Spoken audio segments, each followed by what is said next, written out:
Doctora Julia Carabias, bióloga ambientalista, investigadora de nuestra UNAM, miembro del Consejo Directivo de esta Asociación Civil Natura Mexicana, y con todos los merecimientos posibles, recién galardonada con la máxima medalla que otorga el Congreso en México, concretamente el Senado de la República, la medalla Belisario Domínguez. Es un honor poder platicar con usted, maestra. Al contrario, muchísimas gracias por el interés de poder platicar. ¿Qué ha significado, después de tantos años, de tantas luchas que usted ha librado en favor del medio ambiente en México, el recibir este reconocimiento del Senado? Bueno, por supuesto que primero gran sorpresa, un gran honor, y lo entiendo como un reconocimiento que se hace a los miles que estamos trabajando en estos temas del medio ambiente, que ha sido poco escuchado en general en la sociedad mexicana y en la parte de la agenda gubernamental, ¿no? Yo creo que ahora la oportunidad que ha habido al recibir este galardón por parte del Estado mexicano en el seno del Senado, pues ha permitido poner el medio ambiente en donde debe de estar, en el centro de la discusión, porque tiene que estar incorporado como cualquiera de los otros temas en la vida nacional. Y a propósito, se escuchó su voz, la voz de usted sensible, pero también muy enérgica.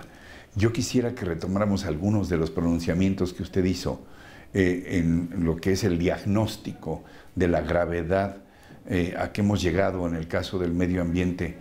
En México hablamos de pérdidas de miles y miles de hectáreas de bosques y selvas, maestra.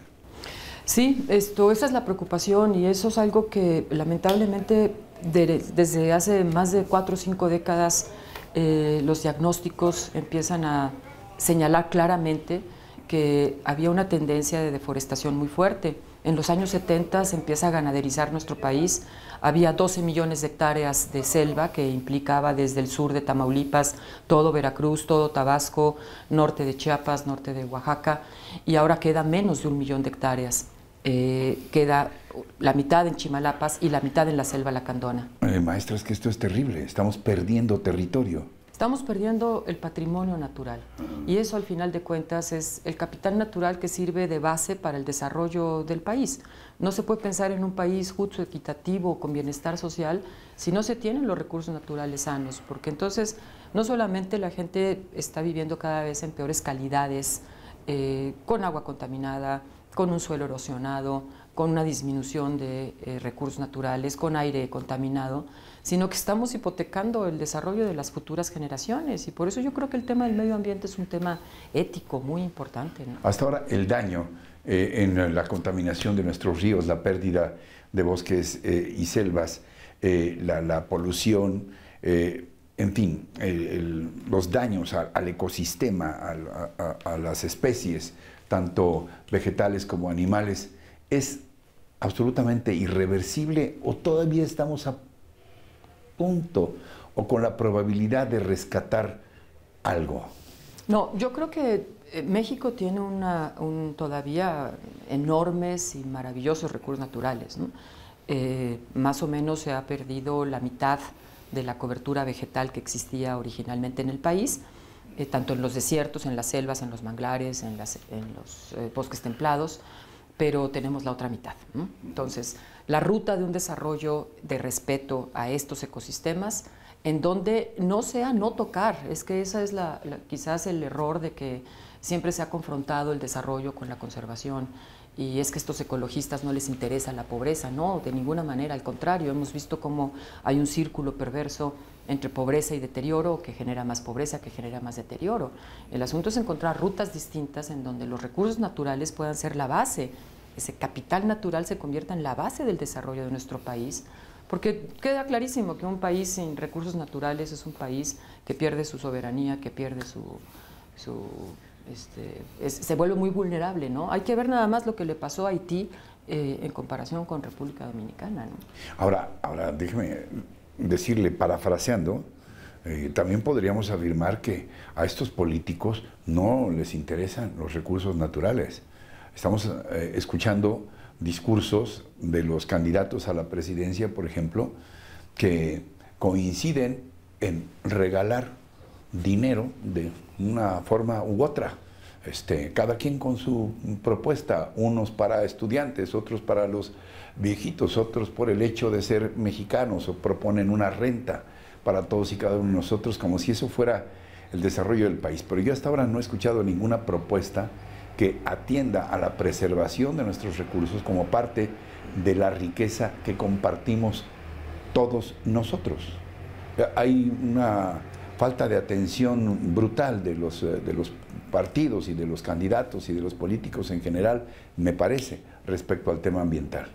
Sí, yo espero que ahora que se acaban de abrir ya los procesos electorales y vienen las campañas, yo espero que el tema ambiental realmente se convierta en parte de las agendas de los partidos, pero también que la ciudadanía lo reclame, porque ¿por qué puede un partido u otro dar una oferta y después si nadie le reclama, por qué se va a comprometer con cosas que no son parte de sus principios, lamentablemente, ¿no?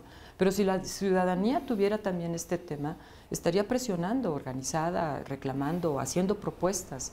Hay varias organizaciones que estamos en estos momentos haciendo reflexiones. Esperamos que para el mes de enero tengamos una serie de propuestas en materia ambiental. O sea, ya, en enero ya. Sí, ya, estamos ya. trabajando en serio, arrastrando el lápiz en todos estos días, ¿no? Ahora, ¿cómo sumarnos? Porque yo creo que hay muchas personas que pueden tener esta conciencia del daño que está sufriendo nuestro patrimonio ecológico, nuestros ecosistemas, estén o no cerca de ellos, porque hay muchos habitantes ahora, la concentración demográfica, en fin, no me voy a echar un rollo, está en las grandes ciudades. Sin embargo, creo que todos tenemos conciencia, sobre todo quienes viven ahí cerca de los manglares o de las selvas, en fin, del deterioro. ¿Cómo podemos sumarnos a estas causas? ¿Cómo ustedes pueden ser ese puente para trascender las propuestas y las inquietudes a los políticos? Yo siento que la sociedad de México hoy ha avanzado mucho en sus organizaciones, pero de manera muy local. Lo que nos está faltando es que exista desde la sociedad un planteamiento sobre el país, sobre la ruta del país. Porque va quedando claro cómo en Yucatán, en Quintana Roo, en Campeche, en Chiapas, en Oaxaca, etcétera, se tienen que ir haciendo un conjunto de cosas, mucho en lo preventivo y también en la recuperación. Una de las preguntas anteriores, que ya la dejamos un poco suelto, es si se podía recuperar. Sí, sí se puede recuperar muchos espacios. El problema es que no se pueden recuperar como eran antes y se pierden entonces las relaciones que hay entre las plantas y los animales, entre las plantas y las plantas, entre los animales y los animales, y eso ya no se puede recuperar. Pero hay muchísimas organizaciones que están en esa parte de trabajo con las comunidades, evitar la deforestación, la contaminación, recuperar algunos cauces de los ríos, restaurar las riberas, etcétera. ¿Cómo sumar cómo hacer una sinergia, ¿no? No hay una organización nacional fuerte que tenga un planteamiento de ese tipo, pero los partidos sí lo podrían hacer. Hay que escuchar en cada una de las regiones cuáles son los planteamientos, y esto puede ir haciendo una agenda que entre sociedad, entre los partidos, pueda llegar a gobierno a incorporarse no solamente al nivel del gobierno federal, sino en los gobiernos estatales, en los congresos estatales, con los comisariados. Hay experiencias interesantísimas como son las juntas intermunicipales en Jalisco. A partir de problemáticas muy concretas en una reserva de la reserva de Manantlán, fue organizándose los distintos ejidos para evitar la contaminación de la caña de un ingenio que había ahí hacia su río. Es una transformación completa lo que ha habido ahorita.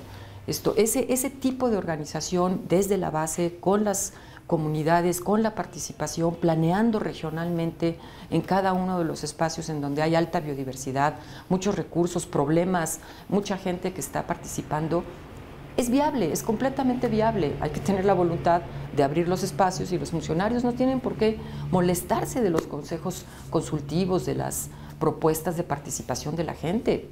Claro que son criticados, pero más vale que esa crítica sirva para construir salidas que estar peleándonos a través de la prensa, ¿no? Finalmente, maestra, ¿qué le diría a quienes nos están viendo y escuchando, al ciudadano común que ama profundamente este país a pesar de todo lo que nos ocurra en cualquier sentido, muchas cosas negativas, respecto a cómo se imagina qué México podemos todavía soñar en lo que se refiere a nuestros recursos naturales, a nuestra flora, a nuestra fauna. ¿Qué le diría al principio de este nuevo siglo a quienes nos ven y nos escuchan? Yo lo que comentaría es que dentro de un periodo de unos a lo mejor 20 años, sí imagino un 2050, en donde podemos tener un México con armonía entre la conservación y el desarrollo sustentable. El tránsito es el difícil. Nosotros tenemos que hacer como individuos un cambio muy importante que implica patrones de consumo sustentables, patrones de consumo mucho más armónicos, más responsables. No podemos estar en este proceso en donde las empresas con la ganancia máxima que quieren sacar están deteriorando los recursos naturales. Si nosotros como ciudadanos también estamos demandando una forma de producción más adecuada porque nuestra preferencia del consumo es más responsable, sí vamos a hacer un cambio. Yo creo que hay una actitud que tenemos que cambiar como personas y eso nos va a ir generando en México un ambiente distinto de respeto a la naturaleza y de respeto a las futuras generaciones. Doctora Julia Jarabia es bióloga ambientalista, quien acaba de recibir la medalla Belisario Domínguez del Senado de la República. Ha sido un honor hablar con usted y yo lo que le puedo ofrecer es que este espacio se quede abierto siempre para estas causas. Esperamos poder platicar con usted muchas veces a partir de ahora. Muchísimas gracias y le vamos a tomar la palabra porque hay muchas propuestas que hacer para el año que viene y ojalá y tengamos la oportunidad de comentarlas con usted. Por supuesto que sí. Muchas gracias de nuevo, maestra. Gracias también a ustedes por su atención, por su compañía, pero sobre todo lo que más agradezco, su confianza en este espacio. Los espero la próxima semana. Hasta entonces, hasta siempre.